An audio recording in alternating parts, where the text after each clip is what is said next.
Audio Jungle।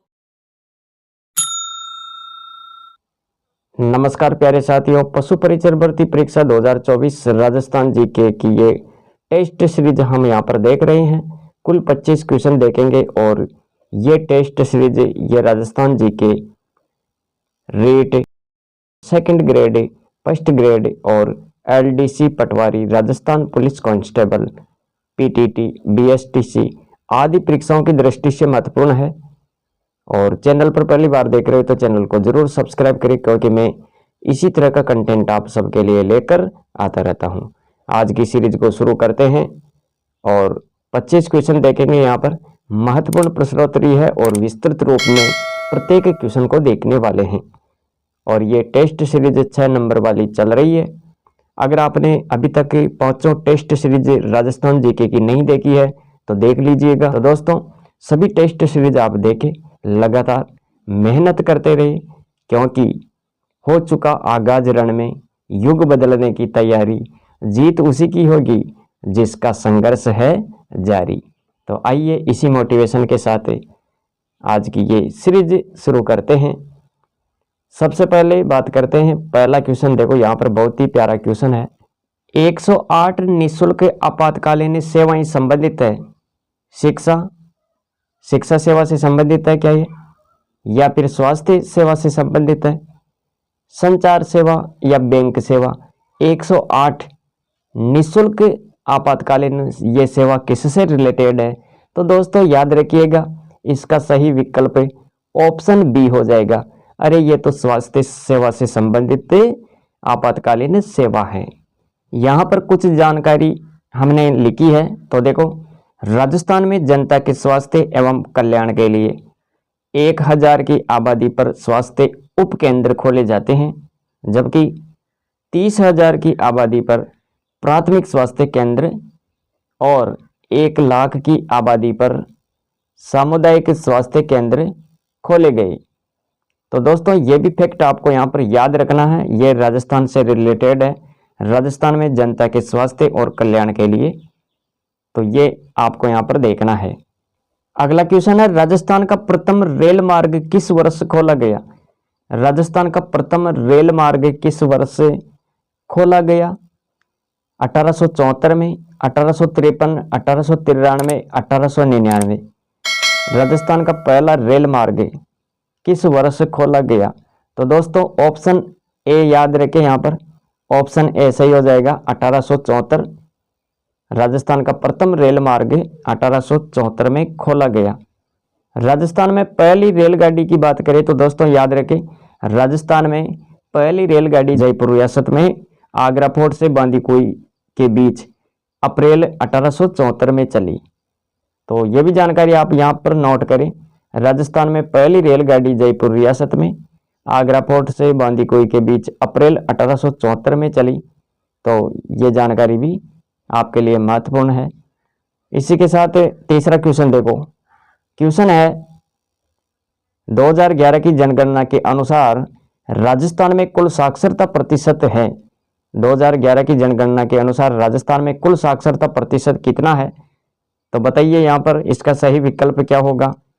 55.11%, 79.19%, 52.12%, 66.11%। तो साथियों इसका सही विकल्प क्या होगा? अरे इसका सही विकल्प ऑप्शन डी हो जाएगा। कुल साक्षरता की बात हो रही है यहाँ पर। राजस्थान में कुल साक्षरता 66.11%, याद रखें। और अभी बीएसटीसी में क्वेश्चन आया था 2024 में, राजस्थान में महिला साक्षरता पूछा था, वहां पर एक क्वेश्चन था ऐसा। तो ये भी आप याद रखें, 52.12 ये महिला साक्षरता है। और पुरुष साक्षरता की बात करें तो दोस्तों ये वाला आप नोट करें, 79.19% ये पुरुष साक्षरता और 52.12% ये महिला साक्षरता है। और कुल राजस्थान की साक्षरता की बात करें तो दोस्तों कुल साक्षरता प्रतिशत कितना है? 66.11%। तो इतना सारा फैक्ट आपको यहाँ पर नोट करना है। अगले क्वेश्चन पर चलते हैं। देखो हमने यहाँ पर लिख भी दिया है, पुरुष साक्षरता 79.19% और महिला साक्षरता कितनी है 52.12%। और राजस्थान का कुल साक्षरता है 66.11%। तो ये आपको याद रखना है। और चौथा क्वेश्चन देखो यहाँ पर, चौथा क्वेश्चन क्या कह रहा है, राजस्थान राज्य परिवहन निगम की स्थापना कब हुई। राजस्थान राज्य परिवहन निगम की स्थापना कब हुई, ये आपको यहाँ पर बताना है। 1 सितंबर 1963, 1 अक्टूबर 1964, 1 सितंबर 1964, 1 अक्टूबर 1963। तो दोस्तों यहाँ पर इसका सही विकल्प क्या होगा, अरे राजस्थान राज्य परिवहन निगम की स्थापना ये कब हुई। तो याद रखिएगा ऑप्शन बी सही हो जाएगा इसमें। ऑप्शन बी में क्या लिखा हुआ है, 1 अक्टूबर 1964। Option B correct answer. Rajasthan राज्य परिवहन निगम की स्थापना 1 अक्टूबर 1964 से हुई। पांचवा क्वेश्चन देखो यहाँ पर, पांचवा क्वेश्चन है सर्वाधिक वन क्षेत्र किस जिले में है। सर्वाधिक वन क्षेत्र वाला जिला बताना है आपको यहाँ पर। और इसमें आप क्या बताएंगे, जोधपुर, अजमेर, प्रतापगढ़, उदयपुर। तो सर्वाधिक वन क्षेत्र की बात करें तो दोस्तों को कौन सा जिला है, अरे उदयपुर है ना। ऑप्शन डी सही होगा ये। तो सर्वाधिक वन क्षेत्र किस जिले में पाया जाता है, तो उदयपुर याद रखें। और भौगोलिक दृष्टि के आधार पर राजस्थान में कितने प्रकार के वन है, तो 3 प्रकार के वन याद रखें। देखो यहाँ पर झीलों का नगर उदयपुर को कहते हैं। झीलों का नगर कौन सा है, अरे उदयपुर है झीलों का नगर। राजस्थान में सर्वाधिक ऊंचाई पर स्थित प्राकृतिक झील कौन सी है, नक्की झील है, माउंट आबू, सिरोही। तो ये भी याद रखें यहाँ पर। अगला क्वेश्चन देखते हैं, अगला क्वेश्चन क्या है, थेवा कला के लिए प्रसिद्ध स्थान। थेवा कला के लिए कौन सा जिला प्रसिद्ध है, कौन सा स्थान प्रसिद्ध है, प्रतापगढ़, जैसलमेर, उदयपुर, बगरू। थेवा कला कहाँ की प्रसिद्ध है भाई, तो ऑप्शन ए सही होगा यहाँ पर, प्रतापगढ़। ये प्रतापगढ़ की प्रसिद्ध है। सातवां क्वेश्चन क्या कह रहा है, देखो यहाँ पर, वह लोक देवता जो राजस्थान में 5 पीरों में शामिल नहीं है। वह लोक देवता जो राजस्थान में 5 पीरों में शामिल नहीं है। गोगा जी, पाबू जी, रामदेव जी, तेजा जी, कौन से लोक देवता है जो 5 पीरों में शामिल नहीं है। इसका सही विकल्प होगा ऑप्शन डी, तेजा जी। और प्यारे साथियों यहाँ पर आपको यह भी याद रखना है, जब यहाँ पर पूछ रहा है ये कि राजस्थान में 5 पीरों में शामिल नहीं है, वह लोक देवता कौन सा है, तो तेजा जी ये राजस्थान के 5 पीरों में शामिल नहीं है। अब ये 3 तो है, गोगा जी, पाबू जी, रामदेव जी, ये तीनों लोक देवता 5 पीरों में शामिल है, लेकिन 2 कौन से हैं, तो याद रखे हड़बू जी और मेहा जी मांग लिया। इनका नाम याद रखे। इस प्रकार ये 5 लोक देवता 5 पीरों में शामिल किए जाते हैं। ऊंटों के लोक देवता पाबू जी। ऊंटों के लोक देवता कौन है, पाबू जी। जब ऊंट बीमार हो जाते हैं तो किस लोक देवता की पूजा करते हैं, पाबू जी की, याद रखें। और ऊंटों के पालक, ऊंट पालने वाली जाति कौन सी है, अरे रेबारी, जिसे रायका भी बोलते हैं। तो यह भी जानकारी आपको यहाँ पर नोट करनी है। शेषनाग के अवतार की बात करें तो दोस्तों कल्ला जी राठौड़ का नाम आपको याद रखना चाहिए। पीरों का पीर रामसा पीर, जिसे बाबा रामदेव जी भी कहते हैं। तो इस प्रकार ये सारी जानकारी आपको यहाँ पर देखनी है। अगला क्वेश्चन देखो, क्वेश्चन है सदाबहार वन कहाँ पाए जाते हैं। सदाबहार वन कहाँ पर पाए जाते हैं, Karauli, Udaipur, Shri Ganganagar, mount Abu. Option D सही होगा, माउंट आबू, सिरोही। ये सदाबहार वन कहाँ पर पाए जाते हैं, माउंट आबू, सिरोही। और दोस्तों हमने बताया था कि भौगोलिक दृष्टि के आधार पर राजस्थान में वन 3 प्रकार के होते हैं। कौन कौन से होते हैं, तो देखो यहाँ पर उष्ण कटिबंधीय कंटीले वन, उष्ण कटिबंधीय कंटीले वन याद रखें। उष्णकटिबंधीय शुष्क पतझड़ वन, ये दूसरा प्रकार। और तीसरा है आर्द्र उष्णकटिबंधीय सदाबहार वन, जो कि ये कहाँ पर पाया जाता है, माउंट आबू में। अगले क्वेश्चन पर चलते हैं। क्वेश्चन है राजस्थान में कौन सी किस्म का कोयला पाया जाता है। राजस्थान में कौन सी किस्म का कोयला पाया जाता है। तो दोस्तों याद रखिएगा यहाँ पर इसका सही विकल्प क्या होगा। अरे इसका सही विकल्प ऑप्शन सी हो जाएगा। लिग्नाइट कोयला राजस्थान में सर्वाधिक मात्रा में पाया जाता है। और सबसे उच्च क्वालिटी के कोयले की बात करें, सबसे अच्छा कोयला कौन सा है जिसमें सर्वाधिक कार्बन की मात्रा पाई जाती है, 80 से लेकर 95% कार्बन पाया जाता है, वह कोयला है एंथ्रेसाइट। एंथ्रेसाइट कोयला उच्च किस्म का कोयला है।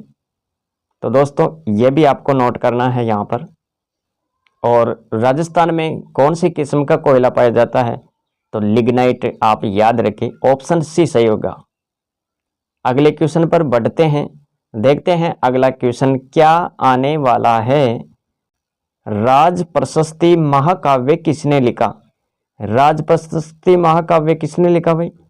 अरे जैन मुनि जेता ने, या कृष्ण भट्ट, रणछोड़ भट्ट, राय सिंह। राज प्रशस्ति महाकाव्य लिखने वाले व्यक्ति कौन थे, रणछोड़ भट्ट। रणछोड़ भट्ट याद रखे, ऑप्शन सी सही होगा इसमें। क्वेश्चन है कुंभलगढ़ किस जिले में है। अजमेर, उदयपुर, चित्तौड़गढ़, राजसमंद। तो दोस्तों कुंभलगढ़ दुर्ग की बात हो रही है यहाँ पर। कुंभलगढ़ दुर्ग ये कहाँ पर है, तो याद रखे ऑप्शन डी सही होगा इसमें, राजसमंद। राजसमंद यहाँ पर कुंभलगढ़ दुर्ग है। और कटारगढ़ भी इस दुर्ग में है, जो महाराणा प्रताप का शयन कक्ष हुआ करता था। क्वेश्चन है किस झील को ढेबर झील कहते हैं। वह कौन सी झील है जिसे ढेबर झील कहते हैं।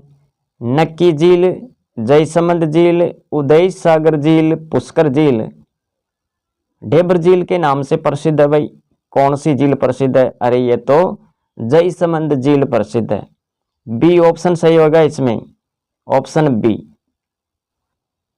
13 नंबर का क्वेश्चन देखो, चंबल घड़ियाल अभ्यारण्य किन जिलों में है।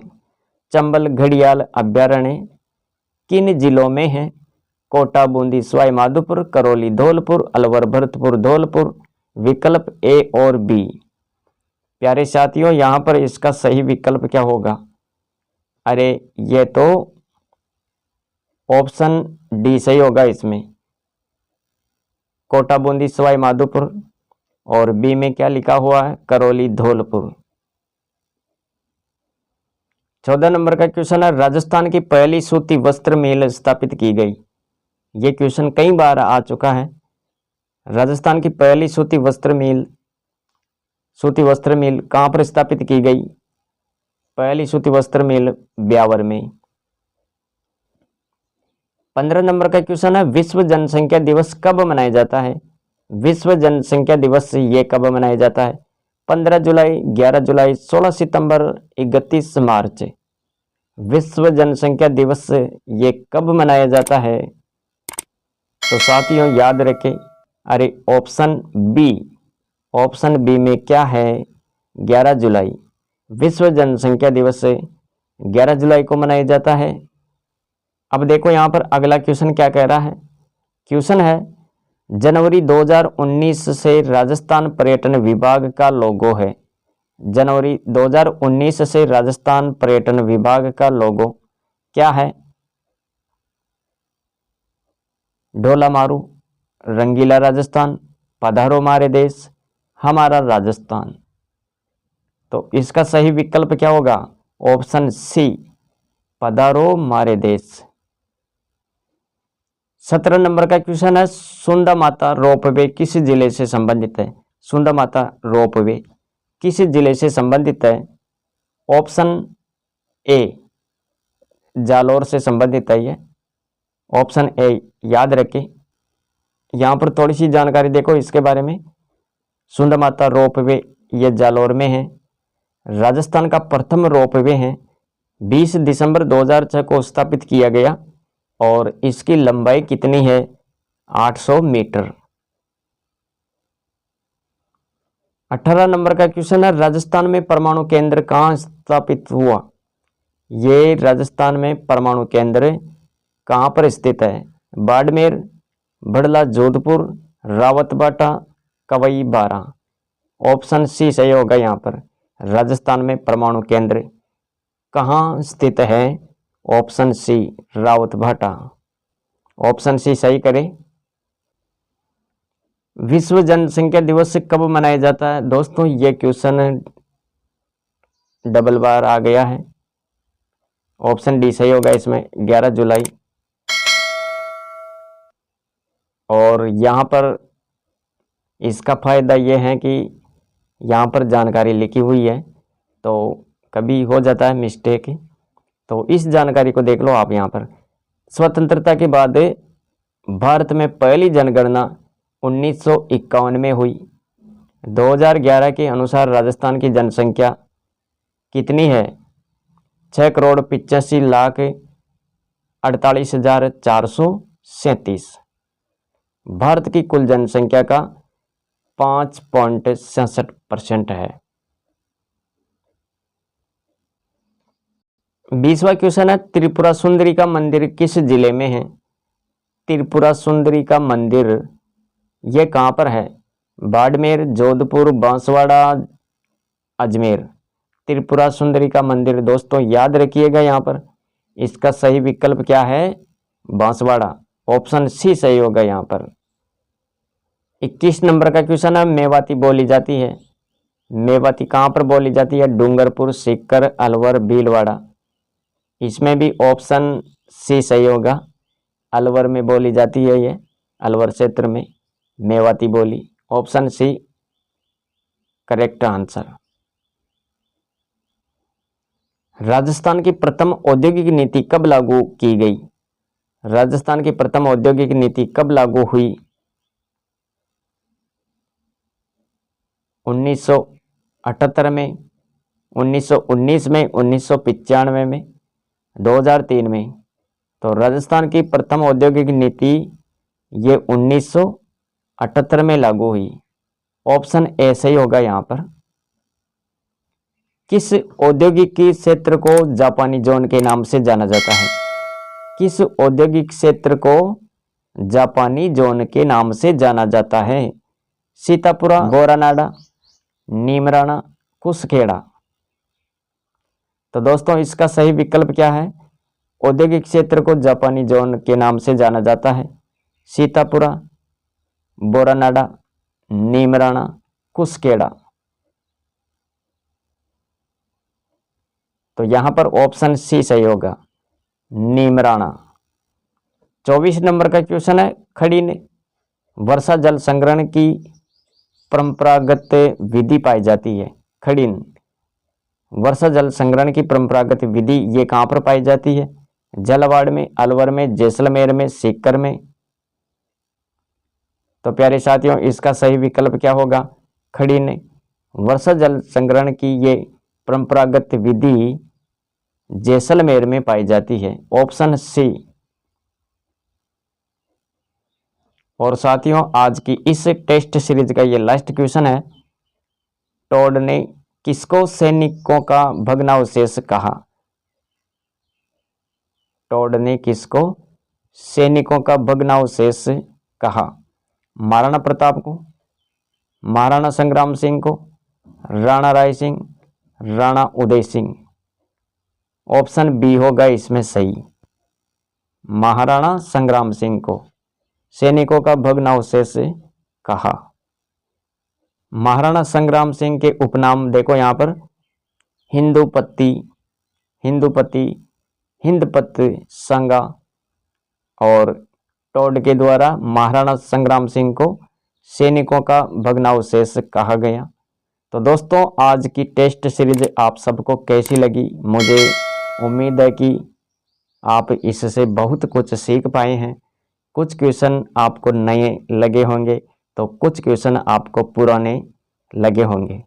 तो दोस्तों इसी अभ्यास के साथ आप अपनी तैयारी को मजबूत करें और निरंतर क्लास देखते रहें। अगर आपने पिछली टेस्ट सीरीज नहीं देखी है, क्योंकि ये 6 नंबर वाली टेस्ट सीरीज आप देख रहे हैं, अगर आपने 5 टेस्ट सीरीज नहीं देखी है तो प्ले लिस्ट में जाकर आप 5 टेस्ट सीरीज को देखने की कोशिश करिएगा और अपनी तैयारी को बेहतर बनाइएगा। मैं इसी तरह आप सबके लिए मेहनत करके अच्छा से अच्छा कंटेंट आपको उपलब्ध करवाता रहूँगा और ये तभी संभव है जब आप भी सने सहयोग बनाए रखेंगे। चाहे मैं कितना ही कंटेंट अच्छा क्यों ना लेकर आऊँ आप सबके लिए, अगर आप वीडियो नहीं देखेंगे, टेस्ट सीरीज ज्वाइन नहीं करेंगे तो फिर कैसे ये मेहनत रंग लाएगी। तो दोस्तों इस मेहनत का पूरा फायदा उठाइए और ये क्लास अपने मित्रों तक शेयर जरूर करें। मिलेंगे अगली वीडियो में, तब तक Jai Hind, Vande Mataram. Thanks for watching.